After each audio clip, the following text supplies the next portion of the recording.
guys, and welcome back to my channel. So today we are going to be talking about another stupid community on Tumblr, the anti-recovery community. It seems like they keep coming up with great ideas. I don't know what to tell you. Anyways, before we get into that, let's look at today's fan art. So this is today's fan art. Thank you so much for sending it to me. I love, love, love how the hair takes up most of my face, but in the small parts of my face that you do see, there's a lot of expression between like how the eyes are, the smile. I love it. Thank you so much for sending this to me. I will link the artist in the description as always, and let's get on with the video. Okay, so one thing that I noted about the anti-recovery community is that a lot of being anti-recovery is making fun of neurotypicals. So you're gonna see a lot of posts that are making fun of neurotypicals, and it makes sense because the anti-recovery people are always kind of shitting on neurotypicals, aside from saying like, oh, you shouldn't go to therapy and a bunch of other shit. The thing is, a lot of the times when these posts are made, they talk about specific strains of therapy, and I'm not gonna go into that, so there are a lot of neurotypical posts, just so you know. First post we have, neurotypical voice. Just like go for a walk or something, do yoga. After all, you are in charge of your own happiness. So granted, as someone who has depression and anxiety, that's not extremely helpful. Now, I want to say it is somewhat helpful because even my own therapist told me, you know, like going outside, exercising helps. It doesn't cure you. Nothing will just cure you like that, but there are small things you can do to help yourself, and why would you opt to not do those small things? At least try them for a while. Like, I know that it's hard to motivate yourself with depression, trust, I know, but at the same time, why shit on something you haven't tried? Every time I do something small for myself, it does somewhat help, even if it's just like taking a bath. So I think it's silly to undermine things that could actually be helpful. So here we have someone of level-headed who says, why is offering potential coping mechanisms considered neurotypical? Do some of y'all just enjoy wallowing in misery, depression, self-loathing, suicidal thoughts, etc.? Why are some of y'all so anti-recovery? And that's something that I really agree with, because whether you're neurotypical or not, sometimes your advice can be helpful. It's never going to change your life entirely, because no advice really does that, but it will help you at least maybe get something positive out of your day or positive out of an experience. It just seems a little bit ridiculous to categorize people in a sense where neurotypicals can never be helpful and are just stupid. Just saying. So here there's a post that says, being nice is so easy, just do it. And someone responds, you sound neurotypical. And then someone responds with a mess of letters to obviously say, this is stupid. And then someone says, some people use being a piece of shit to cope. Even here, it's ridiculous how someone just makes this small post of, yeah, you should be nice, and the person's like, that's so neurotypical. Being nice? What the fuck? And I'm not even neurotypical, and being nice is hard, that's true, but at the same time, to get so heated over something so minute, is it necessary? No.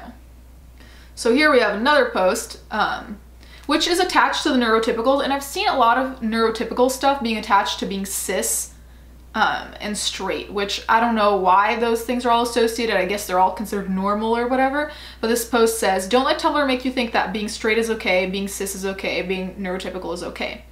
Then I was like, this surely has to be a kind of troll. So I go to this person's page and it says #1 cisphobe.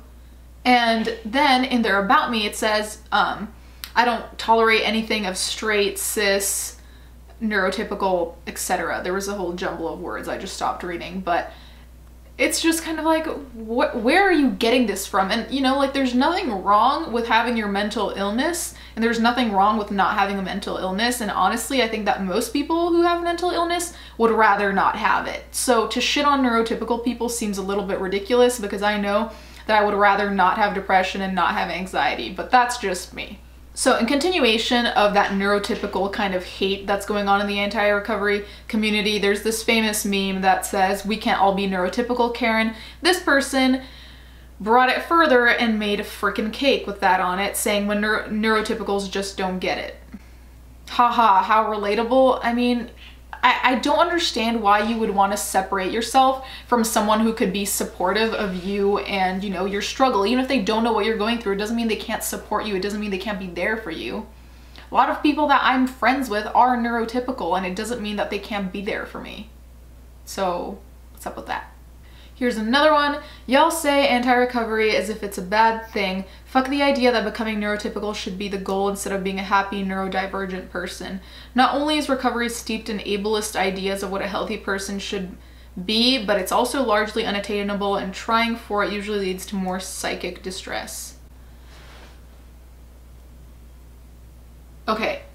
So no one is telling you that there's anything inherently wrong with being neurodivergent. There's nothing inherently wrong with that. However, a lot of the times being neurodivergent in this context of mental illness means that there are some negative side effects or some side effects that will make your life harder. Hence why it's called mental illness, okay? So I don't care about having depression. I care about the negative side effects that puts on my life. If depression didn't do anything bad, there would be no problem with it. The thing is that with a lot of neurodivergence, there are a lot of problems, struggles, and I'm sure a lot of people who are struggling with mental illness would back me up in saying some of it makes your life pretty fucking terrible. So why would you not want to be neurotypical in that sense? Why would you rather have more problems than less? Just because you're neurotypical, it doesn't mean that you don't have your personality and you're not a special person. I don't know, it feels like this person is kind of treating being neurodivergent as if that's kind of what makes them different from everyone else, when in reality, for most people, it's a struggle that they wish they didn't have. So I feel like this is a fucking shitty post. And what a healthy person should be isn't necessarily ableist as much as it's based on science and looking at the brain and showing what has a positive outcome versus a negative outcome. So it's not saying, hey, you're a piece of shit because you're neurodivergent. It's saying, hey, your neurodivergence might cause X, Y, and Z. Let's see how we can help that.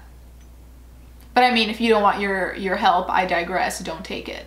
So here there's a chart of emotions, action, urge, and opposite action. So someone later on commented that this was something that their therapist gave them to deal with BPD. So this is something of legit. And someone obviously commented saying, no offense, but this is literally the most neurotypical thing I've ever seen. So even something coming from a therapist, a person who went to school for psychology, they're neurotypical too, and they're giving you neurotypical help because this is what they're giving you to help you. Now, obviously, I don't have BPD, so I can't really speak on how helpful this is. And maybe it's not helpful for everyone, but at the same time, if a medical professional gives you this, you can't automatically discount it. Forget that some doctors are shitty, but you can't automatically discount something just because it seems neurotypical to you. When I first went to therapy, when I changed psychologists when I was in China, I remember he was telling me how breathing exercises would help with my anxiety. And at first I was like, this is total bullshit, because when I'm anxious, I'm not going to think about doing breathing exercises. Slowly enough, I found ways to do things that incorporated breathing exercises. So it wasn't like I just sit there and be like, because that didn't do shit for me. But I found activities that allowed my breathing to slow down, and I was kind of doing those breathing exercises my own way. So it's also about incorporating things. It's not just about like copy paste what they say and it'll work for you. Sometimes it's not that easy, granted. And in the same way, this chart could be used in different ways by people with BPD, depending on who you are and what you're like. So for someone to be like, that's neurotypical, like, no. What? Why? Why wouldn't you want to try something that might help? That's my question. So here we have another one. Pro-recovery people are so fucking annoying. Like, you know, they've been on here long enough to know why people hate neurotypical advice. We don't hate it because it's recovery. We hate it because people keep fucking telling us that yoga and eating right are all we need to fix our shit. So first of all, I'm pretty sure no one in the universe would say, oh yeah, eating right and yoga will cure your depression or your BPD or whatever the fuck you have. I've never heard anyone say that. On the other hand, I have heard multiple therapists say, hey, this could be potentially helpful for you. You should look into it. You should look into adapting your diet. You should look into doing some form of exercise. All of these are supposed to be helpful, not the ultimate cure. No one's claiming that. I think that you're just trying to misunderstand it on purpose, or you're not misunderstanding it on purpose, to which I say, read the fucking post again before you write this shit. Okay, so this is the last post. This one's a little bit intense, so prepare yourself. It says, can we please stop giving parents carers the space to talk about how scared they are of their neurodivergent kids? Can we please stop acting like any of that shit is valid or acceptable to say? Can we please talk about the constant reinforcement of ableism in neurodivergent people from the day they're born instead? How about discussing the horrible effects of seeing, hearing neurotypical adults talk about how scary and difficult we are on the news, online, and places of support, etc. Maybe we should be giving neurodivergent people the space to talk instead of allowing ableist assholes to speak their minds on national TV, to write opinion pieces about us, to teach the world that we're to be feared and hidden away and changed. I'm furious.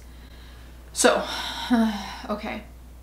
First of all, when parents or carers talk about being scared, I don't think they're scared of their children. They're scared that they won't be able to give their children the help they need in order to flourish the way they have to flourish. And I completely understand that. I'm not a parent, but if I were, I would be scared. If my kid had a mental illness that I had not had, I would be very scared, not of them, but of myself not being able to help them in the way they needed to be helped. The same way that I'm sure my own mom was freaked out when I had depression, in like the worst moments of my depression when I was younger, and didn't know what to do. I think that's a normal part of caring for someone, to be scared that you're not going to be able to do enough for them.